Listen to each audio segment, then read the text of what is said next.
দিনের প্রথম প্রহর। সূর্য তখন পূর্ব গগন হতে তেজক্রিয় তীক্ষ্ণ রশ্মি ছড়াচ্ছে। সকাল সকাল তার উত্তপ্ততায় অতিষ্ঠ জনমানব ঘণ্টাখানেক হবে কৃষাণ ক্যাফেতে এসেছে। এর মাঝেই অপ্রত্যাশিতভাবে হুমায়রার নাম্বার থেকে একটি মেসেজ আসে। আমার শরীরটা ভালো লাগছে না, একটু বাসায় আসতে পারবেন? কর্মরত হাতখানা থেমে যায় কৃষাণের। কপালে পড়ে চিন্তার গাঢ় ভাঁজ। আজ অবধি কখনো এমন অসময়ে বাসায় ফেরার কথা বলেনি হুমায়রা।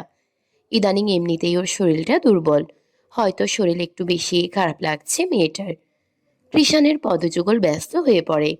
কাজ থেকে হাত সরিয়ে বন্ধুদের উদ্দেশ্যে বলে, আমি একটু বাড়িতে যাচ্ছি। এখন কিছু হয়েছে নাকি? হুম, এসে বলবো সব। কৃষাণের যাওয়ার সময়েই ক্যাফেতে প্রবেশ করল রবি। অপ্রত্যাশিত হলেও তার থেকে কোনো প্রশ্নের সম্মুখীন হলো না কৃষাণ। সে নিজের বাইক নিয়ে দ্রুত স্থান ত্যাগ করল। অভি পেছন থেকে আরো কিছু বলতে নিচ্ছিল, তখনই তাকে থামিয়ে দেয় রবি। শান্ত স্বরে বলে, ওকে যেতে দে। কিরে, আজকে এসে পড়লি? তুই তো বলেছিলি কিছুদিন থাকবি বাড়িতে। বলেছিলাম, কিন্তু পসিবল হয়নি। কেন? রবি এগিয়ে গিয়ে সবকিছু খুলে বলে। সাথে সাথেই মাথায় হাত দিয়ে বসে পড়ে অভি। সতর্ক কণ্ঠে বলে, কিষান ফিরে এসেছে তোকে টপকে দিতে নিশ্চিত। বাইক চালানোর মাঝেই হুমায়রার নাম্বারে কল লাগালো কৃষাণ। দুবার রিং হওয়ার মাথাতেই ও পাশ থেকে কল রিসিভ করলো হুমায়রা। কর্ণকুহরে পৌঁছালো মানুষটার বিচলিত স্বর। শরীর কি বেশি খারাপ লাগছে ডাক্তার? না না, তেমন খারাপ লাগছে না, ডক্টরের প্রয়োজন নেই, আপনি চিন্তা না করে সাবধানে আসুন। আচ্ছা, আমি আসছি, তুই সাবধানে থাক। কিছুক্ষণ কোনোরূপ প্রতিক্রিয়া দেখায় না হুমায়রা। হয়তো কোনো কিছু ভাবছে সে। সময় নিয়ে উত্তর করে, আচ্ছা, আপনি সাবধানে আসবেন, কিন্তু তাড়াহুড়ো করবেন না। হুম। মুখে সম্মতি জানায়, অথচ তাড়াহুড়ার ঊর্ধ্বে গিয়ে ফুল স্পিডে বাইক চালাচ্ছে ছেলেটা। দিন কয়েক হবে নিজের টাকায় বাইক কিনেছে সে, যার দরুন বাইকের কিছু হওয়া নিয়ে এখন মোটেও ভাবে না। সব জায়গায় নিজের সুবিধা অনুযায়ী স্পিড দিয়ে চালাতে থাকে। কৃষাণের ব্যস্ত হাত কলিং বেলে চাপ দিতেই দরজা খুলে যায়। সাথে সাথেই ভিতর থেকে কেউ একজন এসে তাকে ঝাপটে ধরে। কৃষাণ থমকায়, হকচকায়। জড়িয়ে ধরা ব্যক্তির শরীরের ঘ্রাণটা বড্ড চেনা তার। তবে এই ঘ্রাণ ঠিক করে নেওয়া হয় না বহু বছর। ছেলেটার নড়চড় নেই, শটান দেহে দাঁড়িয়ে আছে সে। তখনই কর্ণপাত হয় পরিচিত কণ্ঠের অপরিচিত শব্দ। বাবা আমার, আম্মুকে ক্ষমা দে। আর কখনো তোকে এইভাবে কথা শোনাবো না। মায়ের সাথে বাড়ি ফিরে চল বাবা, তোদের ছাড়া বাড়িটা শূন্য হয়ে গেছে। আর রাগ করে থাকিস না আমার উপর। ইয়াসমিন বেগমের ক্রন্দনরত কথার পৃষ্ঠে কৃষাণ কিছু বলতে নেয়, তখনই পাশ থেকে শুনতে পাই জিনিয়ার অনুতপ্ত কণ্ঠ। কৃষাণ, আই অ্যাম সরি ওই দিনের জন্য। I am really sorry. দয়া করে তোমরা বাসায় ফিরে চলো। আমি কথা দিচ্ছি ফিউচারে আর কখনো এরকম বিহেভিয়ার করব না আমি। I am extremely sorry for my fault. কৃষাণের দৃষ্টি নত। জিনিয়ার পানে তাকায় না সে।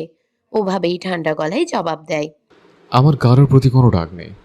ওসব অতীতের কথাবার্তা মনে রেখে রাগ পুষে রাখে কে? বরং শুক্রিয়া সে অতীতের প্রতি, যার দরুন আমার বর্তমান এত সুন্দর হয়েছে। আমার কোনো রাগ অভিমান নেই কারোর প্রতি। তাহলে আমাদের সাথে ফিরে চলো। নাসমিন বেগমের কথায় তাল মেলায় ইয়াসমিন বেগমও। তিনি ছেলেকে ছেড়ে তার মুখ পানের চেয়ে আবদার ছুড়ল। হ্যাঁ, বাড়িতে ফিরে চল। এখানেই বিন্দাস আছি, বাড়ি ফেরার কি প্রয়োজন? তোমাদের যখন ইচ্ছা হবে তখন চলে আসবে আমাদের দেখতে। এসব বললে হবে না। তুই বলেছিস কারো প্রতি কোনো রাগ নেই, এখন সেটা বাড়িতে গিয়েই প্রমাণ করতে হবে। না হলে আমরা ভাববো তোরা এখনো রেগে আছিস আমাদের উপর। আচ্ছা, ওসব কথা পরে। এসেছো, বসো, খাওয়া দাওয়া করো, তারপর বাকি কথা। তোর কি মনে হয় হুমায়রা এখনো আমাদের না খেয়ে রেখেছে? এত কথা বাদ, তোরা এক্ষুনি রেডি হয়ে নে, বাড়ি ফিরবো আমরা। কৃষাণ পৃষ্ঠে বলার সুযোগ পায় না, এর আগেই শুনতে পাই জননীর আকুতি ভরা কণ্ঠ। ফিরে চল না রে বাবা, এবারের মতো তোর এই অপরাধী মাকে ক্ষমা করে দে। বলেই তিনি ফের কান্নায় ভেঙে পড়লেন। সাথে নাজমিন বেগম এসে যোগ হলেন।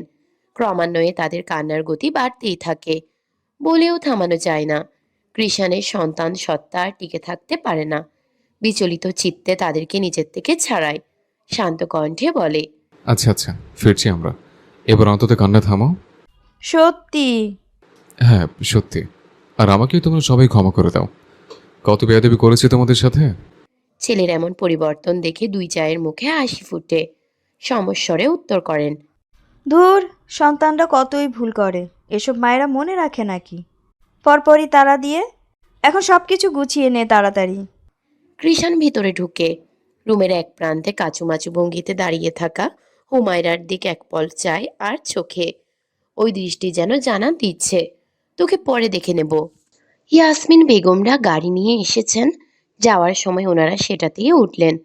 কৃষাণ ওনাদের সঙ্গে যাবেন না, নিজের বাইকে করে যাবে সে। এইদিকে হুমায়রা পড়েছে বিপাকে, সবাই তাকে গাড়িতে উঠতে বলছে, কিন্তু সে বারবার কৃষাণের পানে তাকাচ্ছে। বাইকে যাবে না গাড়িতে সে ব্যাপারে জানার আশায়, অথচ মানুষটা তাকে পরোয়াই করছে না। এ বেলায় মিঠুকে কোলে করে এগিয়ে এসে কৃষাণের সামনে দাঁড়ালো সে। জিজ্ঞেস করলো। আমি কি বাইকে যাব? পৃষ্ঠে উত্তর দেওয়ার বদলে তাকে সম্পূর্ণ উপেক্ষা করে বেপরোয়া ভঙ্গিতে বাইক স্টার্ট দিয়ে চলে গেল কৃষাণ। কি অতক্ষণ ধোঁয়া ওড়া রাস্তাটার পানে ফ্যাল ফ্যাল নয়নে চেয়ে থেকে গাড়ির উদ্দেশ্যে রওনা হলো হুমায়রা। গাড়িতে বসে বসে কৃষাণের পরিবর্তন সম্পর্কে সব তথ্য হুমায়রার থেকে নিলেন ইয়াসমিন বেগম ও নাজমিন বেগম। কৃষাণের সহি শুদ্ধভাবে কোরআন তেলাওয়াত শেখার কথা জেনে সবচেয়ে বেশি অবাক হয়েছেন তারা। 1 বছরে যে তাদের ছেলের মধ্যে এতটা পরিবর্তন আসবে কল্পনাতেও ছিল না তাদের। ইয়াসমিন বেগম আল্লাহর নিকট ক্ষণে ক্ষণে শুকরিয়া আদায় করেন। এরপর নিজেও ইকরার করা সব কাণ্ডের কথা হুমায়রাকে শোনান। সব শুনে একেবারে হতবাক হয়ে আছে হুমায়রা। বলার মতো কোনো শব্দ খুঁজে পাচ্ছে না মেয়েটা। নির্বাক হয়ে রয় কিছুটা সময়। পরপর ইয়াসমিন বেগমের থেকে ইকরার নাম্বার নিয়ে তৎক্ষণাৎ কল লাগায় সে। খানিক সময় নিয়েই কল রিসিভ হয়। ওপাশ থেকে ভেসে আসে সুপরিচিত একটি নারী কণ্ঠ। আসসালামু আলাইকুম, কে বলছেন? ওয়ালাইকুম আসসালাম। আমি।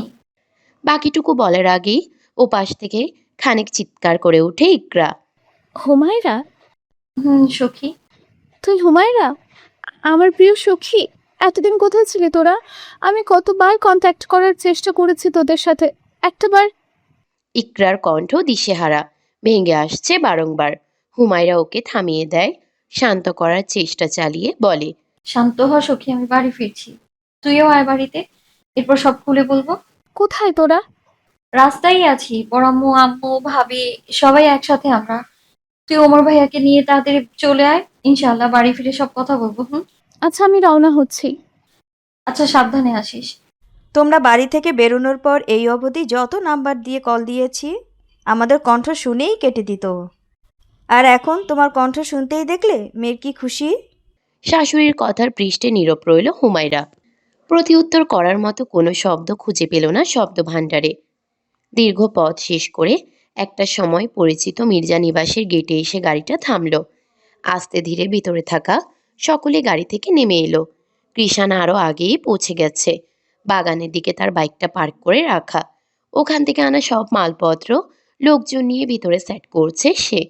মা চাচিদের ঘরে প্রবেশ করতে দেখে এক পল সেদিকে দৃষ্টিপাত করল সে।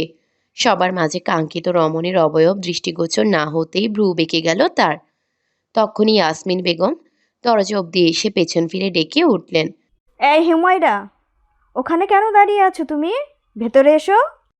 বাইরে রোদের মধ্যে এখনো ঠাই দাঁড়িয়ে আছে হুমায়রা। উদ্দেশ্য ইকরা এলে একসাথে ভিতরে যাবে।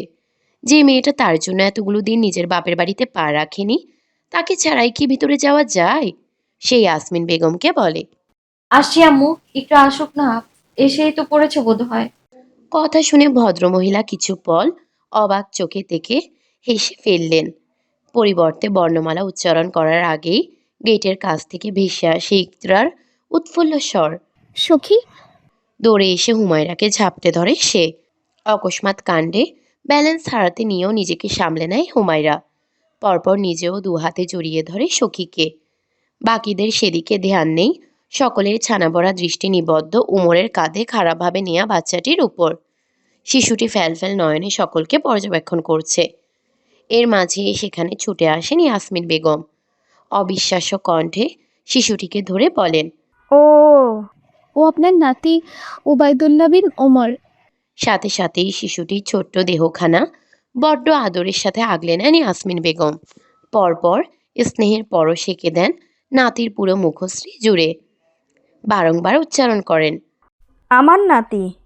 উবাইদুল্লাহ একবার উমরের দিকে তাকাচ্ছে তো আরেকবার ইয়াসমিন বেগমের দিকে। এর মাঝেই নাজমিন বেগম এসে তাকে কোলে তুলে নেয়।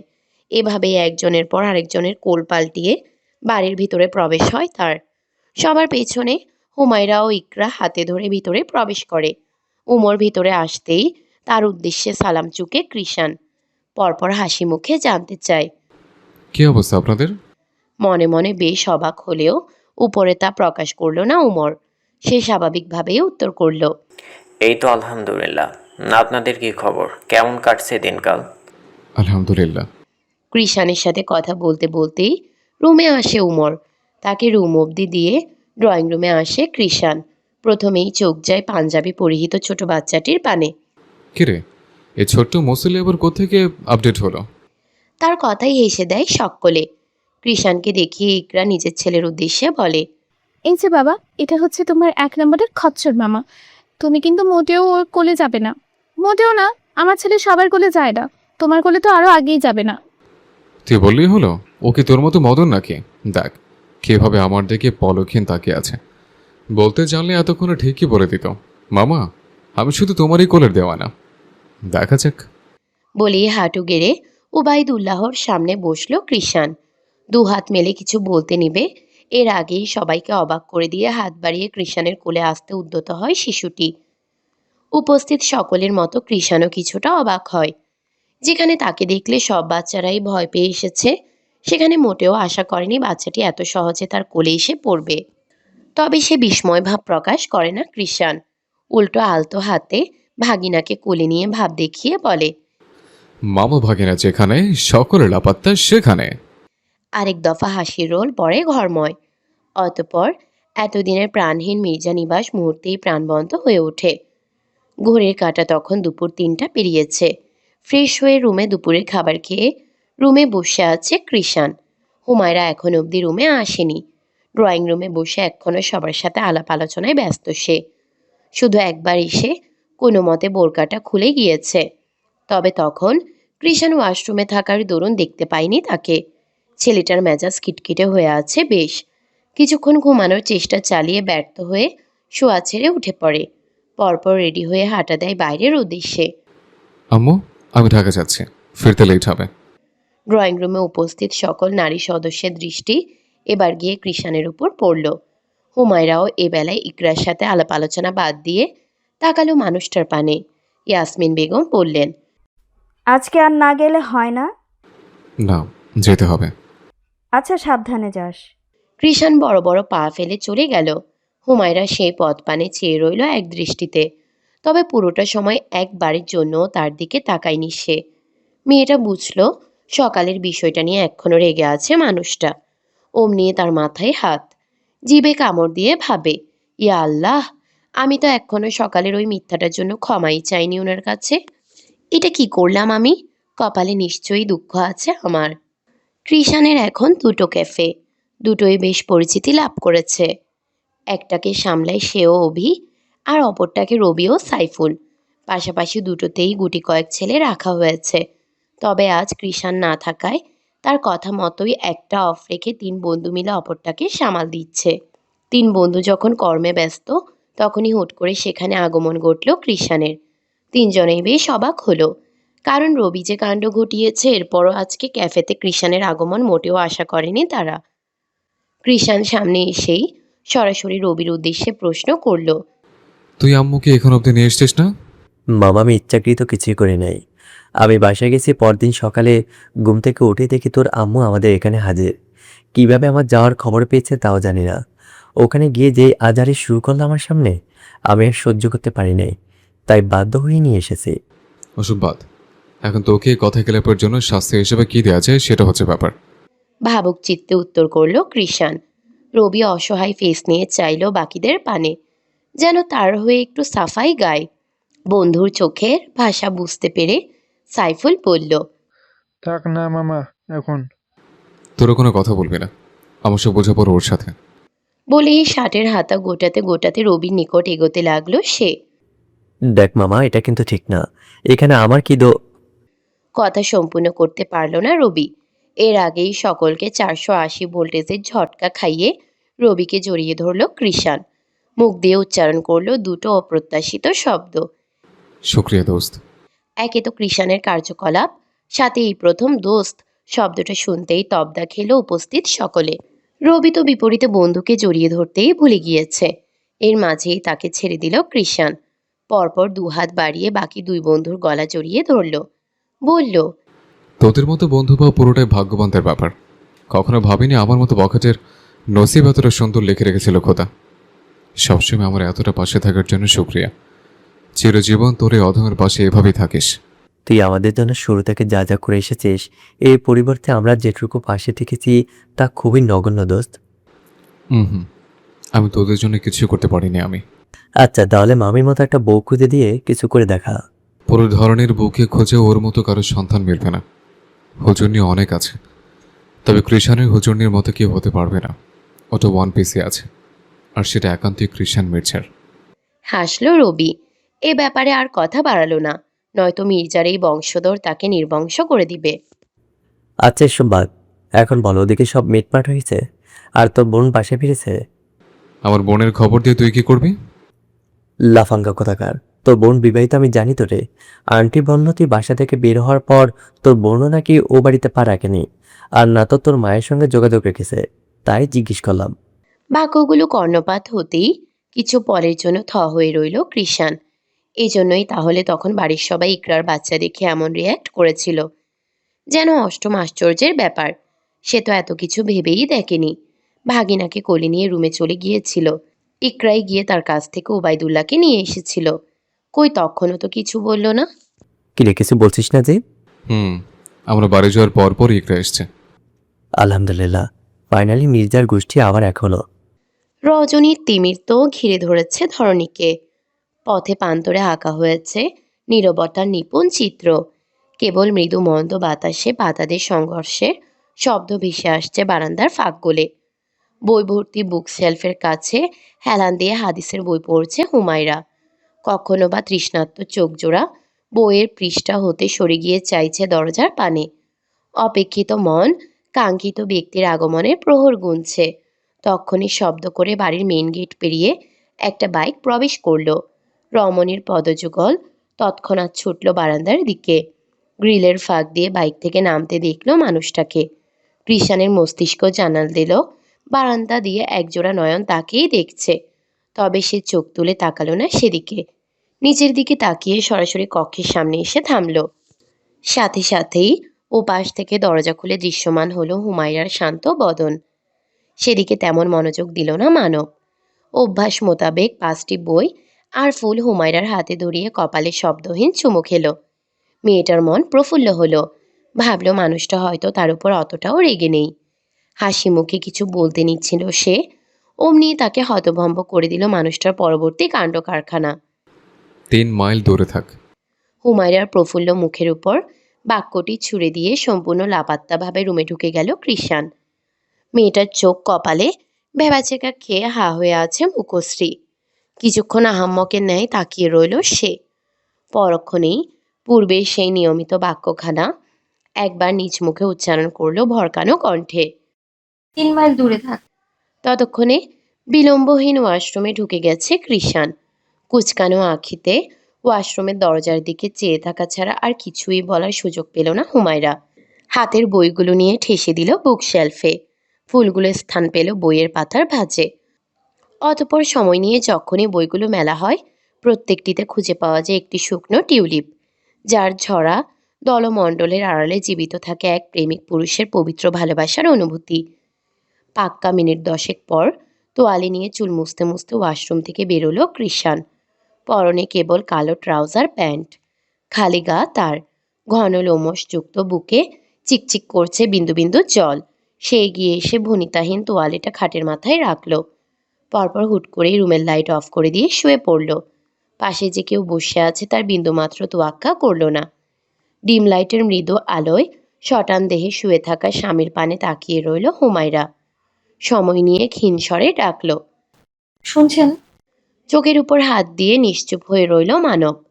ফের শোনা গেল একই স্বর। এই যে শুনছেন, আপনি কি তখনকার মিথ্যেটা নিয়ে আমার উপর রেগে আছেন? আসলে তখন সত্যিটা বললে তো আপনি আসতেন না, আর অমন অমন অসময়ে অন্য কিছু বলারও। কারো সাফাই শুনতে ইচ্ছুক নই আমি। আর কখনো এমন। আরেকটা শব্দও যেন না শুনতে হয়। এ বেলায় খানিক উচ্চ স্বরেই বলল কৃষাণ। মানুষটার এমন চড়া গলার বিপরীতে আর কিছু বলার সাহস পেল না হুমায়রা। গোমরা মুখে চুপচাপ শুয়ে পড়ল। অর্ধেক রাত এপাশ ওপাশ করেই নিদ্রাহীন কাটল রমণীর। আর চোখে সেই দৃশ্য পরখ করল কৃষাণ। তবে টলল না একটুও। অসুস্থতা নিয়ে মিথ্যে বলা না, তার দুর্বলতার সুযোগ নেয়া, এইটুকু শাস্তি তো পাও নাই ওর। ফজরের দিকে ওমরের সাথে মসজিদে গিয়ে সালাত শেষ করে এলো কৃষাণ। বাসায় ফিরেই দিব্যি একটা ঘুম দিল। পুরো রাত ঘুম না হওয়ায় বেশ লম্বা সময় পরেই ঘুম ভাঙল তার। ঘড়িতে তখন 8:30। বিছানা ছেড়ে তাড়াহুড়ো করে রেডি হয়ে রুম থেকে বেরিয়ে পড়ল সে। ড্রয়িং রুমে উবাইদুল্লাহকে নিয়ে বসে আছেন ইয়াসমিন বেগম ও নাজমিন বেগম। রান্নাঘরে তখন সকালের নাস্তা তৈরি করছে জিনিয়া ও হুমায়রা। ছেলেকে হন্তদন্ত হয়ে বেরুতে দেখে ইয়াসমিন বেগম ব্যস্ত হয়ে বললেন, কিরে, খাবার না খেয়ে কোথায় যাচ্ছিস? আজকে লেট হয়ে গিয়েছে আম্মু, যেতে হবে এখন। বাইরে খেয়ে নেব, চিন্তা করো না। কে শুনে কার কথা? ততক্ষণে বাড়ির মূল ফটক পেরিয়ে চলে গিয়েছে কৃষাণ। ভদ্রমহিলা ফুঁস করে নিঃশ্বাস ফেললেন ছেলের কাণ্ডে।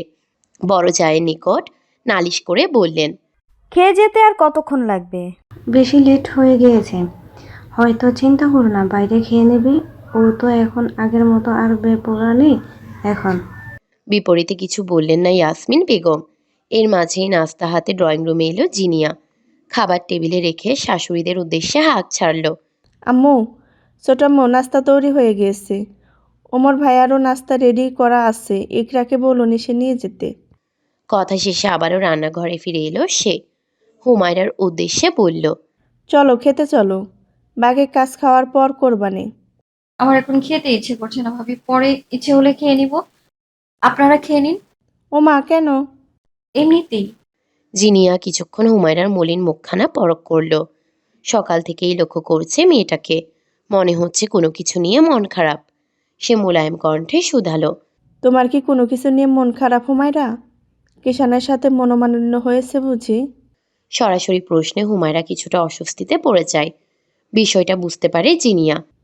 আমাকে নিজের বড় বোন ভাবতে পারো, যদিও আমি তার অযোগ্য, কিন্তু আমি আমার ভুলের জন্য সত্যি অনুতপ্ত হুমায়রা।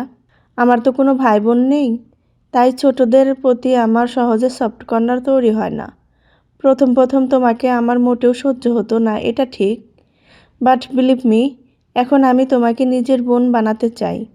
বোন হিসেবে মেনে নেবে আমায়? হুমায়রা এবার চোখ তুলে তাকায় জিনিয়ার পানে। সামনের রমণী এই অবধি কতবার তার কাছে ক্ষমা চেয়েছে জানা নেই। সে স্নিগ্ধ হেসে জবাব দেয়, নতুন করে আবার মেনে নিতে হবে কেন? আপনি তো এমনিতেই আমার বড় বোন। আচ্ছা, এবার তাহলে খেতে চলো। না ভাবি, আমার এখন খেতে ইচ্ছে করছে না। ভাবি না, আপু বলবে। আর হ্যাঁ, আমি জানি না কিষানের সাথে কি নিয়ে মনোমালিন্য তোমার, তবে এসব নিয়ে খাবারের সাথে অনীহা করলে হবে না। মনোমালিন্যতা আবার একটু পরে ঠিক হয়ে যাবে। তোমার ভাইয়ার সাথেও তো আমার মাসে 29 দিনই রাগারাগি করে কাটে আমায়। না ভাস, সরি আপু, ওসবের জন্য না। আমার এমনিতেই খেতে ইচ্ছে করছে না। ইচ্ছে হলে খেয়ে নিব পরে, আপনি চিন্তা করবেন না। দুপুরের দিকে একসাথে সালাত আদায় করে নামাজ ঘর থেকে বেরোলো হুমায়রা, ইকরা ও জিনিয়া। ইকরা নানান কথা বলে যাচ্ছে, সেসব মনোযোগ দিয়ে শুনছে জিনিয়া। হুমায়রা তাতে মনোযোগ দিতে পারছে না, তার মাথা ঘুরাচ্ছে। অবশ্য ইদানিং এই বিষয়টা বেশ সাধারণই তার জন্যে। খাওয়ায় অনীহা, শরীরের দুর্বলতা, মাথা ঘুরানো 2-1 দিন যাবৎ একটু বেশি হচ্ছে তার।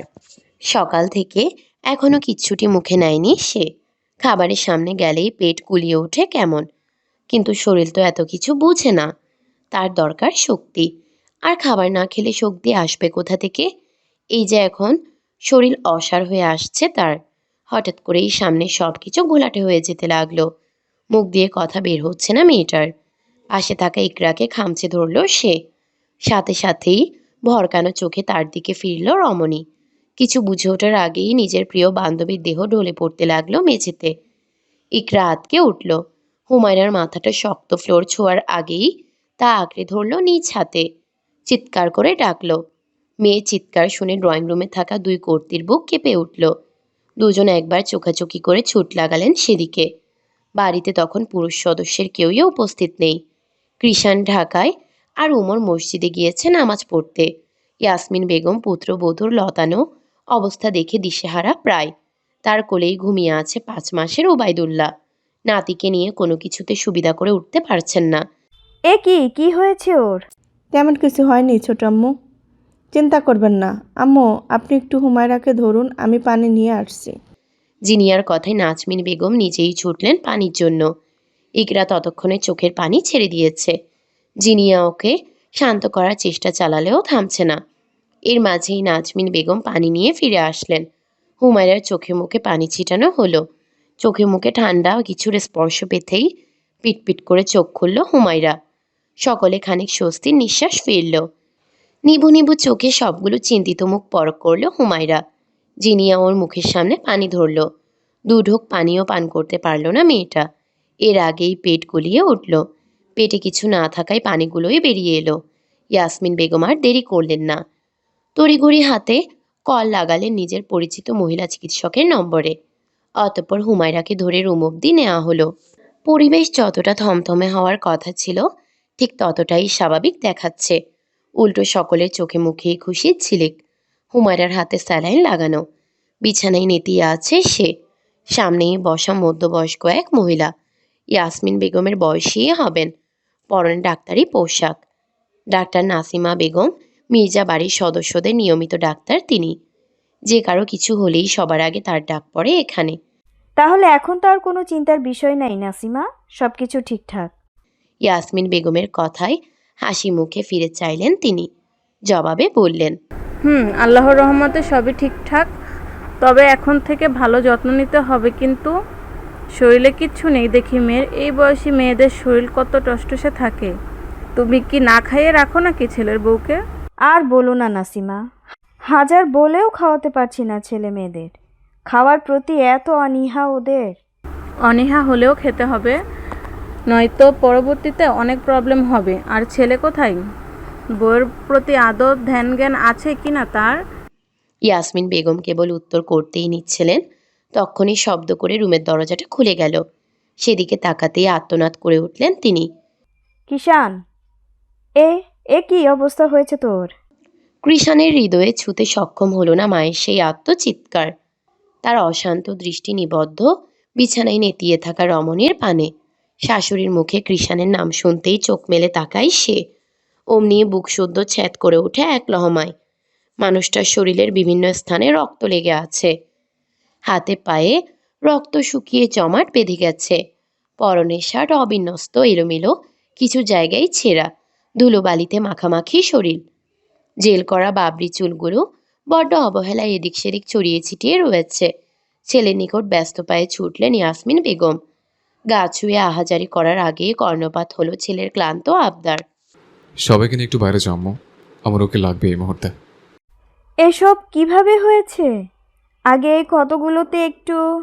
ওসব পরে, এখন যেটা বললাম সেটা করো। মায়ের উদ্বিগ্ন সত্তা আরও কিছু বলতে চায়, তবে থেমে যায় ছেলের কাতর কণ্ঠে। আমার মেডিসিন নয়, ওকে লাগবে আম্মু, প্লিজ। তার ভিতরে সব অস্থিরতা যেন কণ্ঠেই ফুটে উঠেছে। সকলেই এবার যাওয়ার জন্য উঠে দাঁড়ায়।